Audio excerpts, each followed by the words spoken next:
आज का वीडियो थोड़ा लंबा होने वाला है लेकिन डिटेल्ड होने वाला है, तो ये वीडियो एंड तक ज़रूर देखना। नमस्कार दोस्तों, मैं हूं सीएस आशीष बिष्ट और आज मैं आपको बताऊंगा कि कैसे आप एक पब्लिक लिमिटेड कंपनी को प्राइवेट लिमिटेड कंपनी में कन्वर्ट कर सकते हैं। इस पूरी वीडियो को हमने 3 पार्ट में डिवाइड किया हुआ है। पहले पार्ट में हम बात करेंगे कि क्यों public limited companies private limited companies में कन्वर्ट हो रही हैं। पार्ट 2 में हम बात करेंगे इंपॉर्टेंट डेडलाइंस जो कि आपको कन्वर्जन के टाइम पे फॉलो करनी होती है। इनमें से कोई भी डेडलाइन अगर मिस हुई तो आपका एप्लीकेशन रिजेक्ट हो सकता है। तो ये पार्ट को बिल्कुल भी मिस नहीं करना आपको। और फाइनली पार्ट 3 में मैं आपको पूरा प्रोसीजर समझाने वाला हूँ। क्या-क्या स्टेप्स लेने हैं आपको, कौन से फॉर्म्स फाइल करने हैं, किस डिपार्टमेंट के पास क्या भेजना है, सब कुछ। तो चलिए बिना टाइम वेस्ट किए वीडियो को स्टार्ट करते हैं। आजकल पब्लिक लिमिटेड कंपनीज खुद को प्राइवेट लिमिटेड कंपनीज में कन्वर्ट कर रही हैं। इसका सबसे बड़ा रीजन है compliance burden. Public limited companies को काफी सारे कंप्लायंसेस करने पड़ते हैं जो कि प्राइवेट लिमिटेड कंपनीज को नहीं करने पड़ते। मिनिस्ट्री ऑफ कॉर्पोरेट अफेयर्स यानी कि एमसीए ने प्राइवेट लिमिटेड कंपनीज के लिए काफी एग्जम्पशंस प्रोवाइड करी है, जिनकी वजह से इनका कंप्लायंस बर्डन काफी कम हो गया है। कंप्लायंसेस जैसे कि इंडिपेंडेंट डायरेक्टर्स को अपॉइंट करना, ऑडिट कमिटी बनाना, रोटेशन ऑफ डायरेक्टर करना, filing of resolutions under section 117 subsection 3 clause G of the Companies Act 2013, इनको फाइल करना विद आरओसी।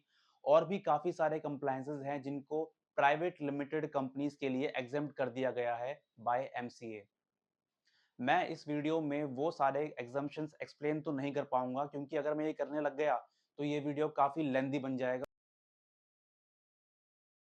अभी कन्वर्जन के प्रोसेस पे जाने से पहले समझते हैं क्रिटिकल टाइमलाइंस जिन्हें फॉलो करना मैंडेटरी है। इनमें थोड़ा सा भी डिले हुआ तो आपकी एप्लीकेशन रिजेक्ट हो सकती है।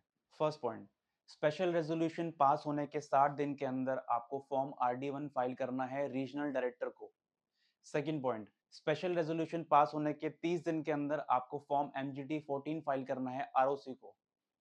थर्ड पॉइंट, सबसे इंपॉर्टेंट है, लिस्ट ऑफ क्रेडिटर्स साइन होने के 30 दिन के अंदर आपको फॉर्म RD1 फाइल करना है। यानी लिस्ट ऑफ क्रेडिटर्स जो होती है वो 30 दिन से पुरानी नहीं होनी चाहिए। फोर्थ पॉइंट, आपको कंपनी के कन्वर्जन का एडवर्टीजमेंट देना होता है। दो न्यूज़पेपर एडवर्टीजमेंट देने होते हैं, एक इंग्लिश और एक वर्नाकुलर लैंग्वेज यानी कि रीजनल लैंग्वेज में। और ये दोनों ही एडवर्टीजमेंट आपको RD1 फाइल करने से कम 21 दिन पहले करना होता है। फिफ्थ पॉइंट, हर एक क्रेडिटर, रीजनल डायरेक्टर, आरओसी और एप्लीकेबल रेगुलेटर को इंडिविजुअल नोटिस भेजना पड़ता है प्रपोज्ड कन्वर्जन के बारे में at least 21 days before filing RD1। ये सारे टाइमलाइंस बहुत ही क्रूशियल होते हैं। अगर आप इनमें से कोई भी मिस करते हैं तो रीजनल डायरेक्टर आपकी एप्लीकेशन को रिजेक्ट कर सकता है। सबसे पहले आपको बोर्ड मीटिंग होल्ड करनी है, जिसके लिए आपको सारे डायरेक्टर्स को बोर्ड मीटिंग का नोटिस भेजना होता है बोर्ड मीटिंग होल्ड करने के लिए। उस बोर्ड मीटिंग में आपको ये कुछ रेजोल्यूशंस हैं उनको पास करना होता है। ये रहे वो रेजोल्यूशंस जो आपको पास करने हैं बोर्ड मीटिंग में। इसका आप स्क्रीनशॉट भी ले सकते हैं। उसके बाद आप एक्स्ट्रा ऑर्डिनरी जनरल मीटिंग यानी कि ईजीएम का नोटिस सेंड करेंगे सारे मेंबर्स को। फिर आपको ईजीएम होल्ड करनी है जिसमें आप ये स्पेशल रेजोल्यूशंस पास करेंगे। ये रहे वो 3 स्पेशल रेजोल्यूशंस जो आपको पास करने हैं ईजीएम के अंदर। सो आप इसका भी स्क्रीनशॉट ले सकते हैं। इसके बाद नेक्स्ट स्टेप रहेगा आपका MGT 14 फाइल करना, जिसमें आप सारे के सारे जो स्पेशल रेजोल्यूशन आपने पास करे हैं ईजीएम के अंदर वो आप फाइल करेंगे with ROC with in 30 days of holding EGM. इसके बाद आपको अपनी लिस्ट ऑफ क्रेडिटर्स को फाइनलाइज और साइन करवाना होगा, और साथ ही साथ आपको अपने ऑडिटर से एक certificate along with the UDIN लेना होगा जो कि सर्टिफाई करेगा कि वो लिस्ट ऑफ क्रेडिटर्स करेक्ट है।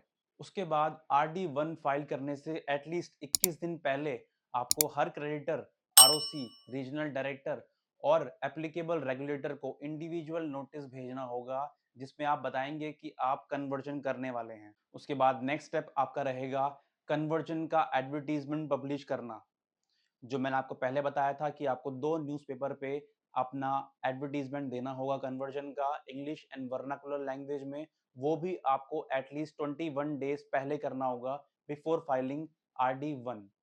ये 21 दिन कंप्लीट होने के बाद और लिस्ट ऑफ क्रेडिटर्स साइन होने के 30 दिन के अंदर आपको फाइल करना होता है form RD1 with a copy of application and along with all the annexures, जैसे कि आपका न्यूज़पेपर एडवर्टाइजमेंट या आपका एफिडेविट या कोई भी डिक्लेरेशन जो डायरेक्टर दे रहा है, तो सारे के सारे एनेक्सर्स आपको अलोंग विद दिस एप्लीकेशन आपको लगानी होती है विद फॉर्म RD1।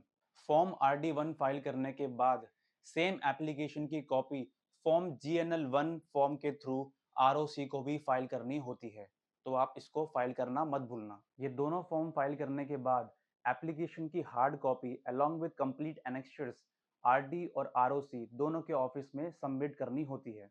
ये सब होने के बाद RD आपकी एप्लीकेशन वेरीफाई करेंगे और अगर सब ओके रहा तो आपकी एप्लीकेशन 2 से 3 महीने में प्रोसेस हो जाती है और अप्रूवल ऑर्डर भी आ जाता है। RD का ऑर्डर रिसीव होने के 15 डेज के अंदर कंपनी को फॉर्म INC 28 और फॉर्म INC 27 दोनों फॉर्म्स फाइल करने होते हैं। ये सब करने के बाद फाइनली ROC आपको इशू करेगा फ्रेश सर्टिफिकेट ऑफ इनकॉर्पोरेशन, जिसमें कंपनी का नाम अपडेटेड होगा as a private limited company.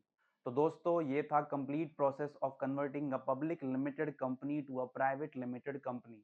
आपने देखा प्रोसेस थोड़ा लेंदी है, लेकिन अगर step by step deadlines and documents ढंग से फॉलो करें तो कन्वर्जन स्मूथली हो सकता है। मिलते हैं नेक्स्ट वीडियो में। Thank you so much.